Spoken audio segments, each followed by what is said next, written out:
Assalamualaikum teman-teman cerita Untungs. Kali ini kita akan ngobrol bareng Tubagus Wahyudi. Tubagus Wahyudi memulai karirnya sebagai aktor peran dan pengisi narasi sebuah iklan. Karena keahliannya berkomunikasi, Tubagus Wahyudi sekarang aktif sebagai motivator dalam membahas fenomena pola pikir dan public speaking dengan ilmu Al-Quran. Kan lu pengalaman main film kan? Sekarang gue tanya, ngapain lu susah-susah ngafalin skenario kalau lu kagak syuting-syuting? Ngapain? Iya. Terus ngapain lu belajar Al-Quran bertahun-tahun sampai ngafalin, tapi akhlak lu buruk?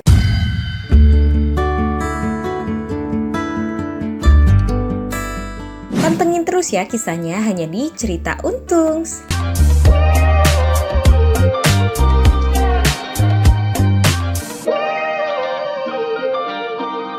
Assalamualaikum warahmatullahi wabarakatuh. Apa kabar semua teman-teman pemirsa Cerita Untung? Kali ini, kita akan siap-siap semua teman-teman untuk kita bongkar kepala kita sama-sama ya. Karena tamu kita kali ini, beliau ini bisa dibilang orang menyebutnya motivator, tapi katanya beliau sendiri nggak pernah sekolah motivator. Tapi bahkan banyak sekali ulama-ulama atau ustadz-ustadz itu yang berpendidikan di sana gitu. Ini bagaimana ceritanya ini? Nah, kita langsung ketemu dengan Om Bagus.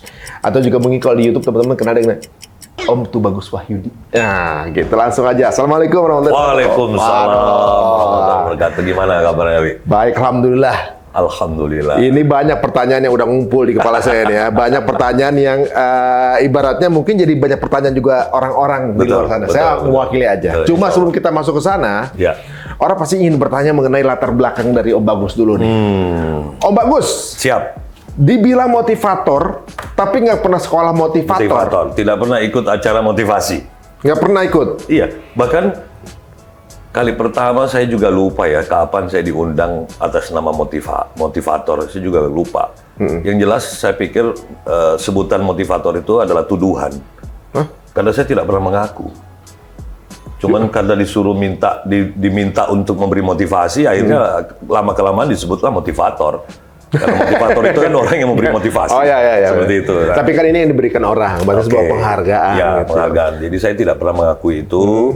Tapi kalau orang mengakuinya, alhamdulillah. Selama itu bermanfaat, gitu kan. Dan alhamdulillah setelah pulang, saya selalu bilang, saya berbicara karena saya bukan laki-laki murahan. Jadi saya berbicara bukan karena uang.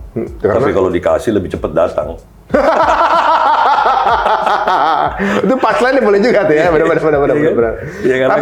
Tapi ini menarik ya, ibaratnya gini, kalau bukan motivator, tapi kemudian banyak yang kemudian ingin mendengarkan nasihat atau juga mungkin inputan yang mungkin bergizi nih di kepala ya, dari institusi-institusi, kemudian juga dari lembaga-lembaga atau juga dari para ustadz-ustadz gitu ya.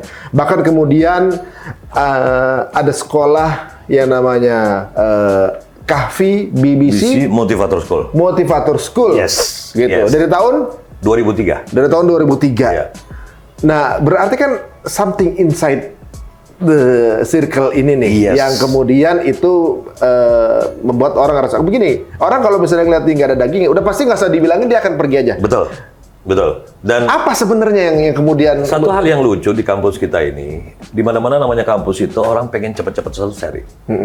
Tapi di kampus kita ini repot, mereka nggak mau selesai.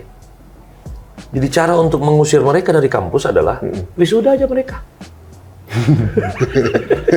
Otomatis dia pergi. Gitu kan.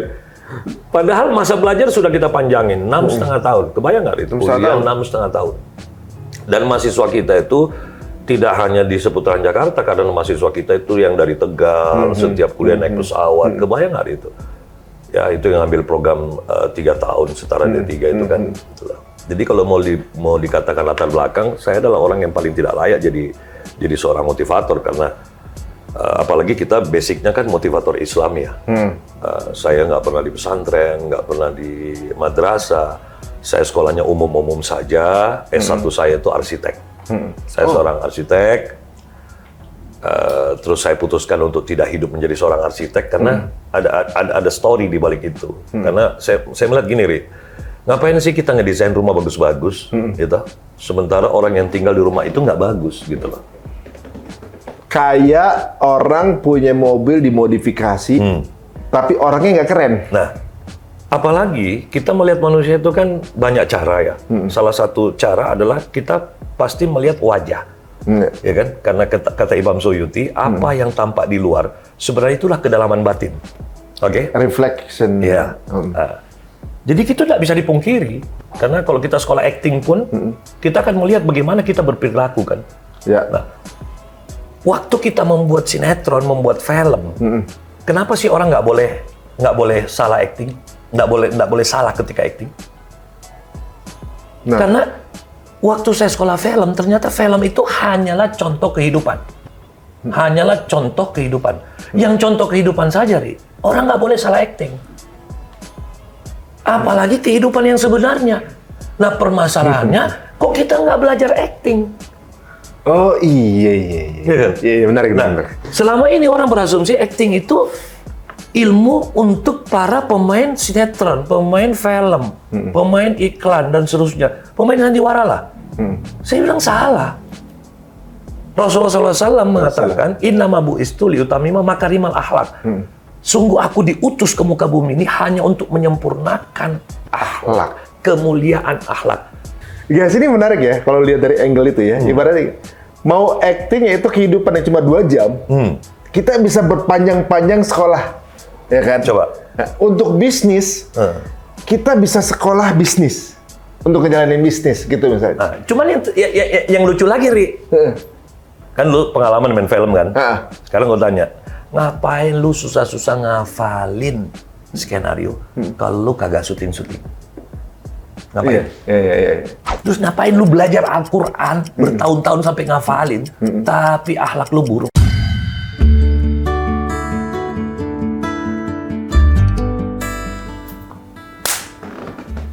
Masuk tuh. Ya. Masuk Padahal tuh. sebenarnya hakikat hidup itu kata Rasulullah adalah akhlakmu. Filmmu itu harus bagus karena setiap film itu akan diputar kembali di kuburan. Sekarang lu pengen nggak masuk kuburan nonton film lu jelek? Sementara pemerannya itu lu nggak mau kan? Karena itu akan diputar lagi nih Nah, sebagai pertanggungjawaban. Iya benar. Nanti di sana itu akan ada penyerahan award. Keren. Iya. Nah sekarang permasalahannya adalah setelah saya melihat kenapa orang-orang sudah mendesain rumah bagus-bagus, kok nggak bisa bagus? Ternyata ada yang salah. Itulah ada yang salah. Nah, saya lanjutin. Kira-kira saya kurang apa nih? Saya tinggalin aja dunia arsitek. Saya coba belajar tentang kenapa manusia hidupnya tidak bagus. Ternyata dia butuh hiburan. Dia salah hiburan. Nah, saya mulai sekolah S2. Saya sekolah Entertainment Communication. Tambah kaget, Rik. Kenapa saya kaget? Kenapa? Ternyata orang itu terhibur, banyak penyebabnya. Ada orang terhibur kalau dia takut.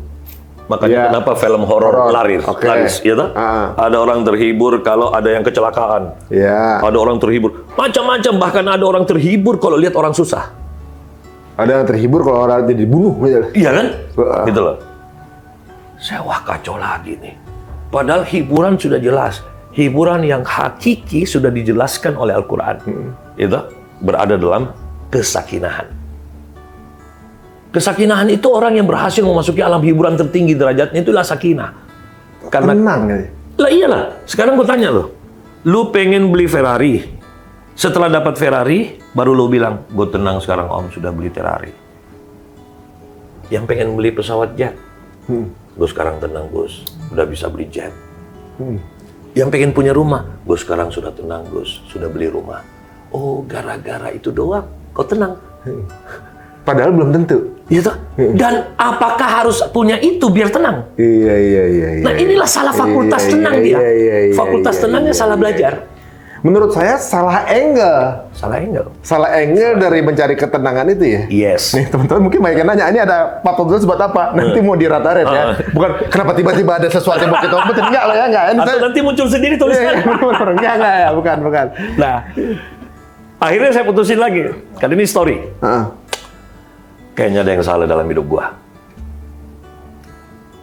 Gua harus sekolah tentang ilmu kebenaran. Akhirnya saya nekat, Rik. Saya bilang, saya sudah S1, sudah S2, tinggal satu utang saya sama Allah. Saya harus selesaikan S3. Karena sekolah yang menjadi menu di muka bumi ini sampai S3. Sementara Rasulullah SAW sudah mengatakan, belajar itu sampai ke liang lahat. Ya, never stop ya. Yes. Karena sekolah yang menjadi menu itu S3, gue harus sampai S3 walaupun gue orang kere, nggak punya duit. Kalau ada yang sempat, Kalau ada yang sempat, ya sempat. Gue merasa utang sama Allah kalau gue belum selesai S4, gitu loh. Saya sekolah. Cuman sekolah apa? Nggak ada sekolah kebenaran kecuali gue harus sekolah Al-Quran. Gue nekat, Ri. Gue datang ke perguruan tinggi ilmu Al-Quran. Gue masuk mendaftar. Jadi mahasiswa program S3 ilmu tafsir Quran. Semua orang kaget, jangankan manusia, saya yakin jin pun kaget. Kenapa itu? Tubagus Wahyudi belajar Al-Quran. Sampai saya masuk di tes bahasa Arab, aduh saya bilang pasti nggak lulus. Tes bahasa Inggris, ya masih adalah peninggalan sekolah, ya kan? Tes baca Al-Quran, ya masih adalah peninggalan dulu waktu kecil. Karena saya nggak pernah ngaji, bayangin. Udah, keterima, Ri. Keterima, gue masuk. Hari pertama kuliah, lu tahu nggak? Semua orang tanya, Ustadz, dipanggil Ustadz saya. Ustadz, dulu S1-nya apa? Arsitek. Kok bisa? S2-nya? Entertainment. Loh, kok bisa? Ustadz, saya mau nanya. Kenapa Ustadz nanya? Saya kan Islam. Kalau belajar Islam, tapi kan harus begini, harus begini. Jawaban yang paling utama saya itu tersesat ke jalan yang benar. Itulah akhirnya saya mulai senang ngaji. Setelah saya ngaji, itulah saya mulai menemukan banyak pemikiran-pemikiran. Kenapa kok keresahan-keresahan orang yang sudah belajar agama. Saya melihat kenapa sih kita belajar agama kepada Rasul, tapi kok contohnya yang kita lihat di masyarakat kok kurang bagus. Iya. Saya kasih contoh ya, tidak menghina saudara kita yang berprofesi seperti yang akan kita sebutkan. Contoh saya kasih simpel saja. Katakanlah pemuka masjid, ya tidak semua ya, pemuka masjid. Coba kita bayangkan ketika hari raya kurban, Ri. Rasul itu setiap hari raya kurban potong berapa ekor onta. Dia yang ngajari kita agama. Sekarang mari kita datang ke masjid. Ketika hari raya kurban, imam masjid potong berapa ekor? Ya kan? Malah dia minta kulit, dia minta ini, dia minta itu, dan seterusnya. Kenapa? Ada apa gitu loh? Kita tidak menghujat Ustadz. Tidak. Itu guru saya. Tapi kenapa sampai Ustadz itu banyak direndahkan oleh jamaahnya? Karena dia tidak memberi contoh total sebagaimana apa yang Rasulullah SAW gambarkan.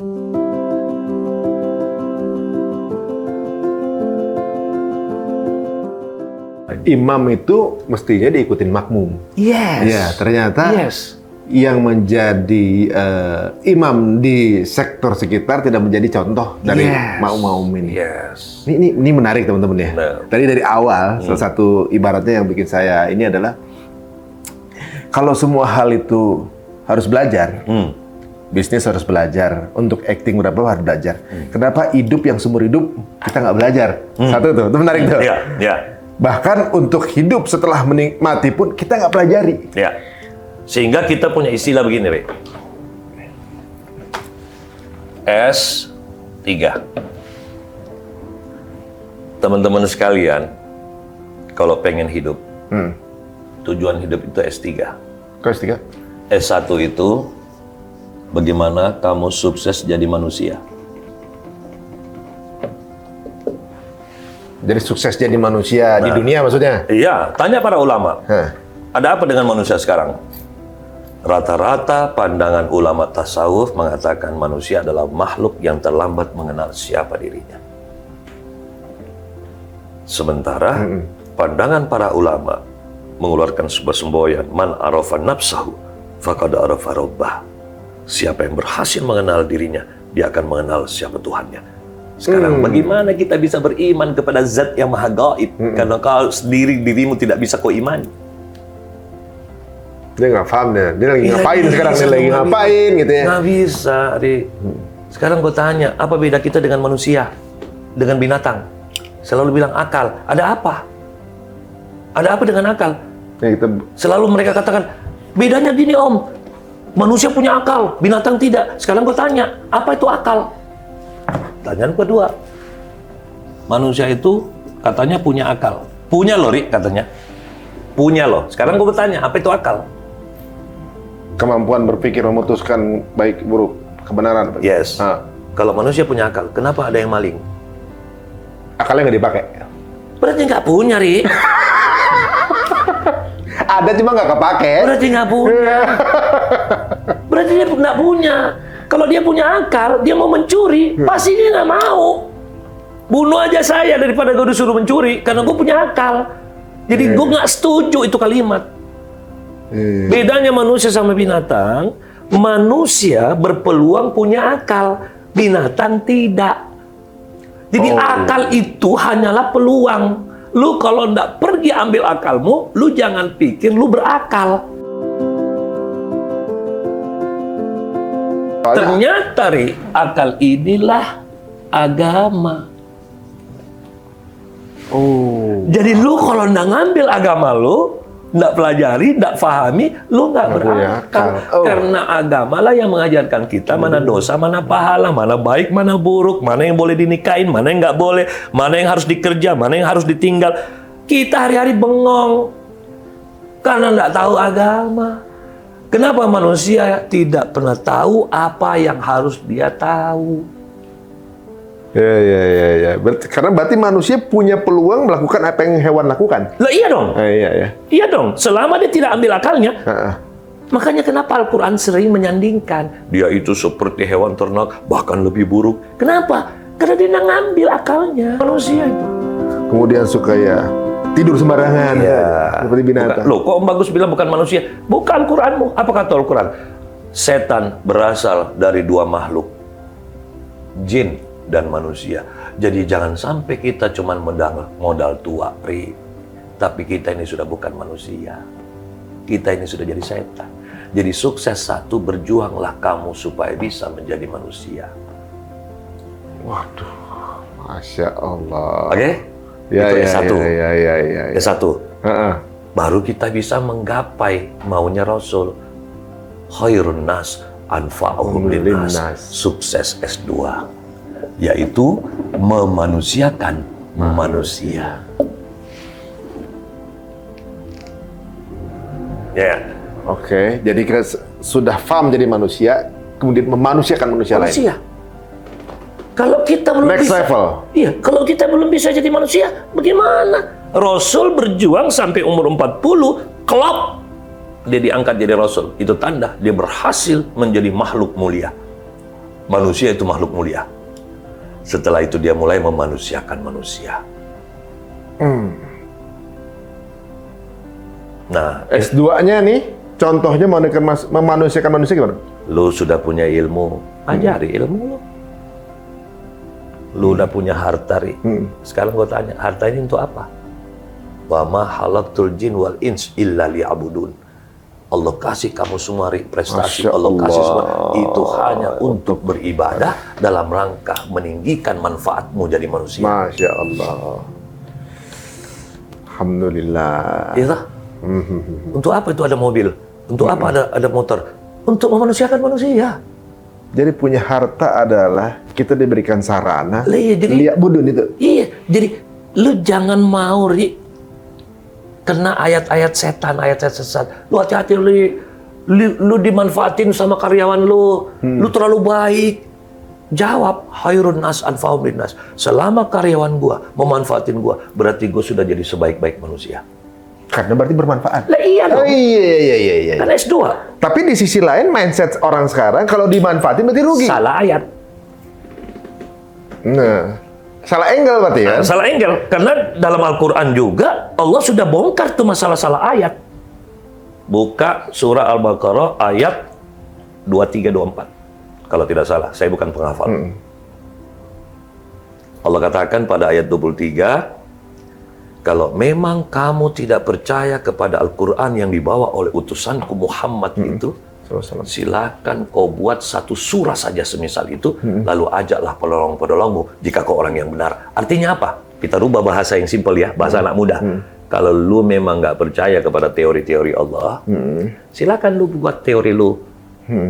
Dan Allah katakan, saya mau lihat hasilnya kalau memang kamu itu orang benar. Tapi apa yang terjadi? Belum kita kerjain tantangan Allah, ayat 24 udah keluar.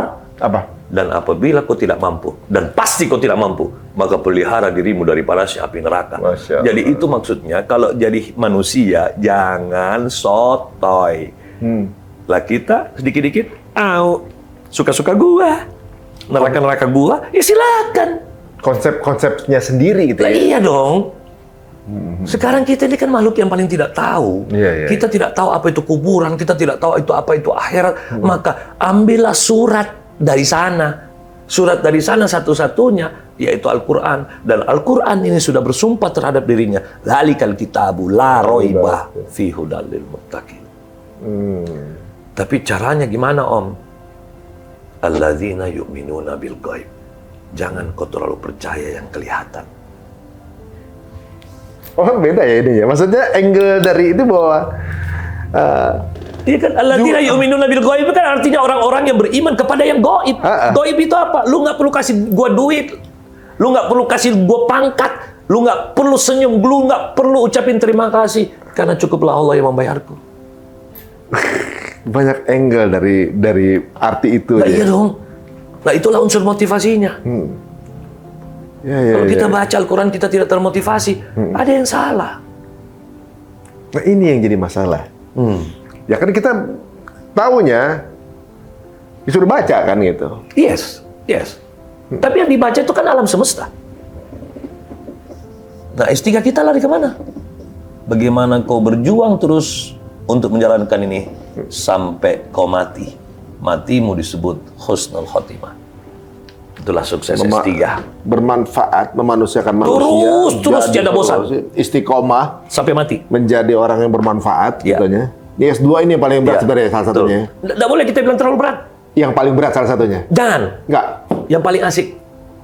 Oh, rubah kalau mindset kita berat, bilang paling berat. Berat kita ya. Kita menghina Allah. Oke. Allah katakan tidak akan aku uji hambaku selain dengan hal yang sedikit. Oke. Loh, kok kita bisa ambil berat?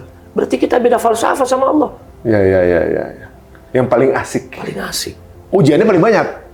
Memang karena istiqomah. Karena begini. Ada lagi Rik, paling lucu. Mak-mak nih paling banyak. Om, kenapa sih hidup gue ini banyak ujian? Saya bilang begini. Ibu pernah lihat tempat sampah? Loh, kok nanya itu, Om? Lu udah jawab aja. Ya udah. Isinya apa? Sampah. Banyak nggak? Banyak. Kenapa banyak, Bu? Ya karena tempatnya. Nah, saya sudah jawab pertanyaan Ibu. Loh, yang mana, Om? Ibu tanya apa? Kenapa hidup saya banyak ujian? Nah, sekarang Ibu hidup di mana? Di dunia. Dunia ini tempatnya apa? Tempatnya ujian. Banyak nggak? Banyak. Kenapa? Karena tempatnya. Kalau tidak mau banyak ujian, gampang. Tinggalkan tempat. Iya. Iya kan? Iya. Benar-benar. Ada lagi. Yang sudah ngaji, sudah apa, Rik? Om, kenapa sih saya ini kurang apa sih ngaji? Sudah tahajud, sudah puasa, sudah. Saya ini kurang apa? Saya bilang kurang satu. Apa, Om? Kurang paham. Buka surah Al-Ankabut ayat 2. Apa kata Allah?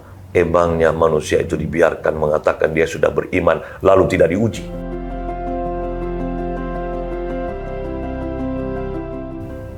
Sekarang gue mau tanya sama lu, Rik, semua orang kan insya Allah sudah pernah sekolah. Lu mau nggak SMA sekolah nggak boleh ikut ujian? Ya nggak mau lah, kalau lulus. Nah, sekarang kalau lu punya ujian, seneng dong. Iya. Berarti gue direken nih, gitu. Justru masalah kalau hidup lu lancar, itu yang masalah. Oh, lu nggak diuji, udah lu pasti nggak lulus. Lah iya dong. Sekarang kita balik nih. Iya. Apa yang Allah katakan kepada orang-orang yang Allah sudah cuekin? Kutambahkan nikmat, agar dia lupa. Jadi nikmat yang bersusun terus tiada, boleh jadi itu laknatan, Rik. Istidraj.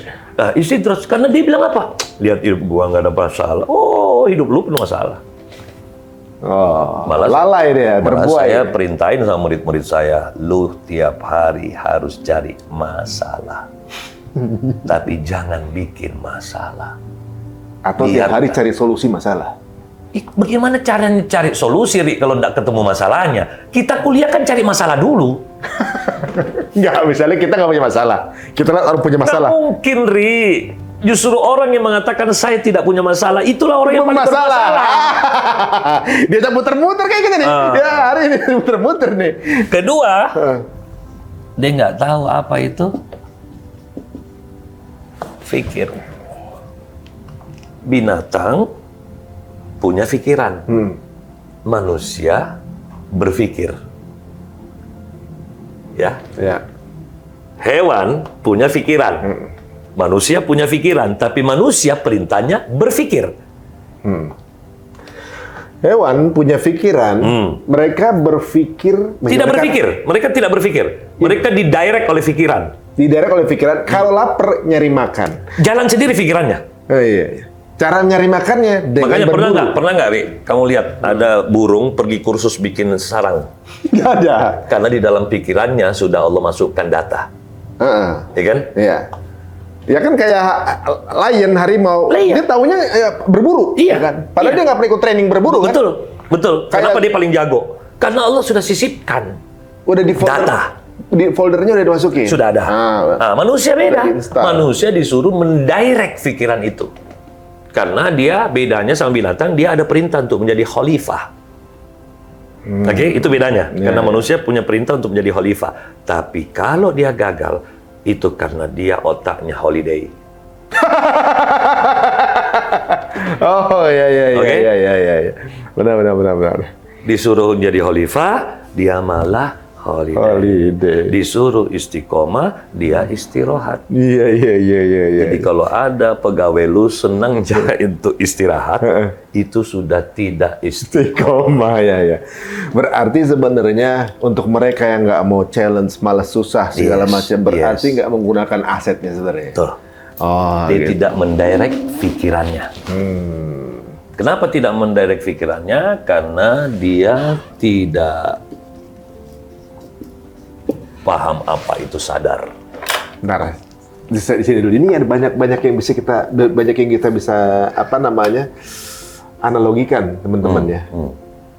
Kalau orang nge-gym itu sebenarnya kan berat ya.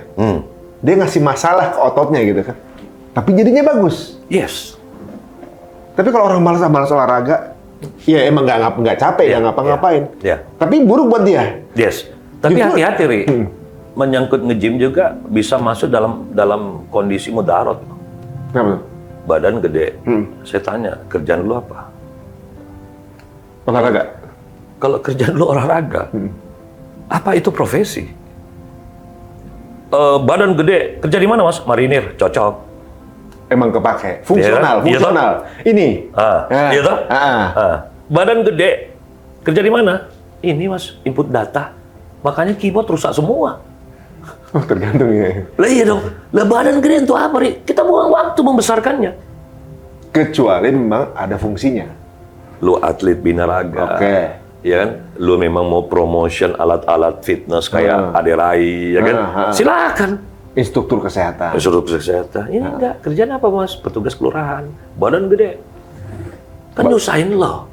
Tapi banyak juga yang badannya gede, tapi kemudian pakai sepatu hak gitu kan? Iya itu. Jadi tinggi gede, maco, pacarnya maco juga. Soalnya kan bilang nggak punya jodoh. Yang cantik mungkin belum jodoh, mungkin yang ganteng. Ya, karena mereka salah ayat, Ri. Dia selalu cari orang yang cocok. Gitu loh. Makanya cowok dapat cowok karena cocok. Sebenarnya itu bukan cocok, itu namanya cucok. Cucok. Maksudnya cocok ya. Makanya kenapa sih, Ri? Banyak orang itu tidak nikah-nikah. Banyak salah ayat, Ri. Kenapa nggak nikah? Belum ketemu orang yang cocok. Emang ada? Saya dengan istri saya nggak bakalan cocok. Lu dengan bini lu yuk, nggak bakalan cocok, Ri. Justru kenapa? Karena nggak cocoknya itu. Yes. Ya. Kalau kita sudah mulai salah ayat gara-gara kata cocok itu, contoh, kenapa sih orang cerai merasa tidak cocok? Padahal Allah menciptakan perbedaan karena di situ terdapat nilai ikhtiar pahala gede kalau kau mau berusaha cocok karena Allah. Masya Allah, disitulah perjuangannya. Nah, disitulah jihadnya sebagai rumah tangga. Sakinah itu, Ri, nggak bisa kalau nggak diundang. Oh, ya. Ya saya nih sering kumpul sama salah satunya nih konselor pernikahan. Ada pasien beliau yang bubar rumah tangga ketika sudah senior, justru karena rumah tangga nggak pernah berselisih. Justru ternyata nggak pernah berselisih bukan berarti nggak ada masalah. Betul. Nggak tahu dipendet ketika keluar Yes. gitu. Justru ketika ada selisih itu justru ta'aruf. Yes. Fine tuning justru malah. Jadi banyak orang salah mengartikan kata sabar. Selalu mengatakan begini. Ya sabar aja. Menurut dia sabar itu ya terima aja lah. Tapi terimanya itu tidak di-manage. Kan di dalam diri manusia itu kan ada dua hal yang berkelahi. Yang satu namanya emosi, satunya namanya sensasi. Ini kalau tidak balance, dia akan jadi bom waktu. Contoh, ketika emosi dia redup dengan sensasi yang salah, dia bilang apa? Ya sudah saya terima, tapi tunggu kau, nanti saya balas. Itu kan jadi bom waktu. Tapi kalau suaminya berbuat salah, lalu dia bilang apa? Oh, saya harus terima. Ini bagian daripada ujian. Karena saya mencintainya karena Allah. Maka lebur. Sensasinya bagus. Itu emosinya redup, sensasinya nyala lagi. Naik lagi. Hidup terus begitu, Ri. Kalau kita tidak manage, merangkai, menjahit ini dua dengan baik, maka kecelakaan besar. Itu yang tadi kamu bilang. Awalnya kelihatan tidak ada masalah. Ujungnya bom waktu. Iya. Jeder langsung. Yes. Berarti sebenarnya, misalnya kita udah reach posisi yang menurut kita sakinah nih ya, udah tenang didapat. Bukan berarti itu udah achieve kan? Karena harus di-maintain kan? Betul. Suatu saat bisa aja itu. Lagi pula begini, harus diklarifikasi dulu, paham nggak dia hakikat sakinah? Sakinah itu bukan hanya tenang loh, Ri. Karena maling habis nyolong nggak ketangkap, dia tenang loh. Tapi setiap dengar ada alarm mobil kaget juga. Jadi tenang yang dimaksud dengan kata sakinah adalah tenang bersama Allah di jalannya. Iya kan? Di jalannya. Jalan yang mana, Om? Jalan yang diredoi. Karena jalan Allah itu banyak. Maling itu jalan Allah loh, tapi yang dimurkai. Jadi hati-hati kalau berdoa. Ya Allah, tunjukkanlah aku jalanmu. Memang di muka bumi ada jalan selain milik Allah. Jalan Allah semua. Maling, koruptor, jalannya Allah. Tapi itu jalan yang dilaknat. Makanya coba ingat kalau kita baca Al-Fatihah, kalau kita sholat, kita ucap dua-duanya itu. Ihdinas siratal mustaqim siratal ladzina an'amta 'alaihim ghairil maghdubi 'alaihim waladdallin. Harus kita tegaskan. Kalau tidak, kita cuma bilang, ya Allah tunjukkanlah aku jalanmu. Jalanku semua itu. Iya, ini menarik nih. Ya kan? Ada beberapa hal yang mungkin ya untuk misalnya satu diskusi mengenai penyimpangan yang kemudian analoginya diputar ke dalam, nggak boleh gitu. Dia emang dia tuh kelakuan yang dilakuin itu, tapi dia tuh ciptaan Allah juga loh, gitu kan. Nah, setan juga ciptaan Allah kan gitu. Kenapa bisa begitu? Kita masuk teori berikutnya. Lain lagi keluarnya loh. Aduh. Kita masuk teori berikutnya. Tapi S3 udah selesai deh. Sudah dong, kan S3 adalah bagaimana kau berjuang menjadi S2 sampai mati. Nah, itu namanya husnul khotimah. Walal akhiratu khairul laka minal ula. Allah katakan, sungguh yang terakhir itulah yang terbaik daripada permulaan. Jadi kenapa ada pertanyaan, Om Bagus, kenapa sih dia kayaknya nggak sholat, tapi kok hidupnya baik-baik saja? Kita kok sholat semakin kacau. Terpaksa saya buat sebuah teori namanya segi 4 mekanisme sunnatullah. Ini harus diketahui oleh teman-teman supaya hidupnya tidak menghujat Allah, tidak bertanya ke pertanyaan yang tidak penting. Kita beri namalah A1, A2, B1, B2. Ingat, hidup ini selalu Allah ciptakan kondisi 4 ini. Jangan pernah menghujat Allah karena ini memang produknya Allah. Kenapa Allah buat, Om? Karena Allah jadikan dunia ini sebagai tempat ujian. A1, selalu ada manusia yang Allah ciptakan, dia patuh kepada aturan, dan dia berhasil menggapai sukses. Kita ambil contoh lah, kemarin kan kita baru dapat COVID nih. Ya. Manusia A1 yang kayak gimana? Rajin pakai masker, cuci tangan, semua jaga jarak sampai dia bilang apa? Lihat nih gue nih, ini karena gue patuh, gue gak kena, gue selamat. Manusia A1. Tapi selalu Allah ciptakan A2. apaan, gue ini kurang apa, masker sudah yang, wah tangan sudah, kena juga. Ada manusia begitu. Ada lagi manusia B1, nggak pernah paturi, semua dia lawan, malah dia provokasi, tapi nggak kena. Makanya polemik yang ada di masjid-masjid gimana? Ada yang patuh kan? Apa itu? Rapat saja, nggak ada. Sholat kok dilarang, nggak ada yang kena. Karena memang Allah ciptakan sebagai ujian. Dan ada juga yang paling konyol ini. Tidak patuh, kena. Jelas, kalau ini sesuai pola. Iya. Yang dua ini, A1, B2, sesuai pola. Sesuai pola. Ini yang selalu Allah hadirkan. Orang-orang di luar pola yang mengacaukan pola. Kenapa Allah ciptakan ini? Supaya manusia diuji bahwa semua urusan itu kembali kepadaku. Oh, kalau cuma orang-orang ini aja seolah-olah kalau dia udah menguasai pola, maka berbalik kepada pola itu aja, bukan pada Allah ya. Iya. Sehingga kalau manusia di muka bumi ini cuma ada dua ini, Al-Quran gampang dipahami. Makanya mengapa ada orang mengambil langkah-langkah ini? Supaya ujian. Iya benar. Berarti ada yang menginterpretasi Quran sesuai dengan A2, B1 ini kadang nyeleneh gitu ya. Pernah nggak dengar ada orang tobat terus akhirnya kekayaannya habis? Ada banyak. Ya. Banyak. Itu Allah ciptakan sengaja supaya orang banyak takut tobat. Banyak. Keren kan? Kenapa banyak orang tobat atau orang hidayah justru banyak musuhnya? Ya. Banyak yang nyerang. Iya. Emang kemudian jadi pada takut untuk tobat. Iya. Kenapa Allah ciptain itu? Supaya ada artinya sebuah nilai jihad.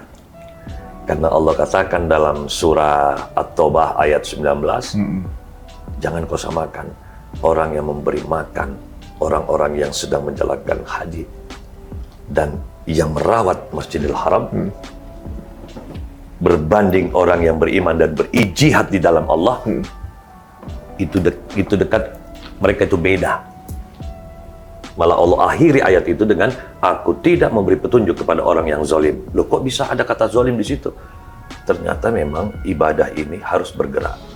Nggak bisa, lu cuma nyumbang doang nggak muncul. Effort. Ya, effortnya harus keluar. Gitu. Nah, ini selalu ada di masyarakat. Iya. Ini mirip dengan teori saya yang satunya yang saya kasih nama sebagai teori bukti kebesaran Allah. Teori bukti kebesaran Allah itu kita jangan kaget. Ini saya kasih contoh aja ya. Jangan kaget ada orang baik selalu kita berasumsikan dia akan jadi orang baik. Berarti orang yang jelek lah istilahnya sifatnya, dia akan menjadi orang yang buruk hidupnya. Tapi nanti kita juga kaget ketika ada orang yang jelek tabiatnya, kok dia bisa jadi dianggap orang baik? Dan kenapa ada orang baik kok dianggap selalu jadi orang yang buruk? Ini selalu ada ini. Ini mirip. Yang sering diputar di masyarakat tuh mengenai ini analogi biasa yang ada di masyarakat. Muslim yang taat, orangnya baik. Ya. Muslim tapi nggak baik. Ya. Muslim tapi akhlaknya nggak baik. Ya. Muslim taat, akhlaknya baik. Ya. Muslim akhlaknya nggak baik. Akhlaknya keras. Gini, sama bahasa gini, ini taat, akhlaknya baik. Taat, akhlaknya buruk. Ini tidak taat, tidak taat, akhlaknya baik. Tidak taat, akhlaknya baik. Ini tidak taat, akhlaknya buruk. Kalau pola dua ini emang ada. Memang ada. Makanya kadang-kadang kan ada yang, loh, dia bukan yang taat sama Allah. Kenapa Islam dihujat? Karena ini dua ini, iya. Karena ada yang nggak taat tapi baik. Makanya unsur-unsur yang salah di sini nggak boleh di-comparisonkan. Karena dia tidak apple to apple. Contoh, pilih mana? Muslim yang korup atau non-Muslim yang jujur?